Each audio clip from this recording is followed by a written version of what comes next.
Mara ku te tātou, ko piriki tēnei mihi atu ana ko tāku ina e toni nena ki te kōrero e hau mo te Ao Paho ina ko tēnā te kaupapa kōrero i tēnei rā.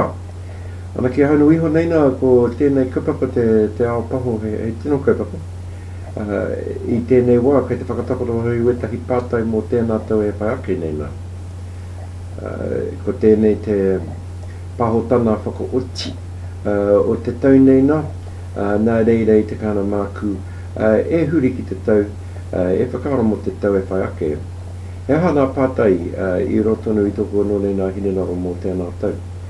E whai ake, ana ko tāku te mea tuatahi, e te kaana ki a wananahia, notia me ki nā wā ako, nā training times, training occasions, wena momo mea, ina hoki e tika ana ki a whakakoikoingia e tahi ahuarana o te mahi paho, ana ko tēnā te tahi mea.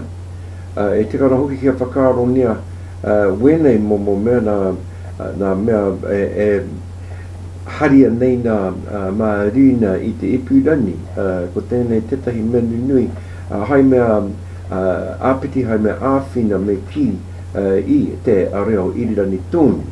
Nā reira koe te mako wenei wetahi ona mea e wanana hea nei nā e au hei te kaukaraka i tēnei rā. E te kāna hoki ki a whakatapotonia e tahi anō nā pātai mō te mahi e tika ana ki a taia ai i runa, e ki runa me ki i te reo irirani Māori a tērā tau e whai ake. Ko piriki tēnei mihi atu ki a pai tōku tō anō nā rā.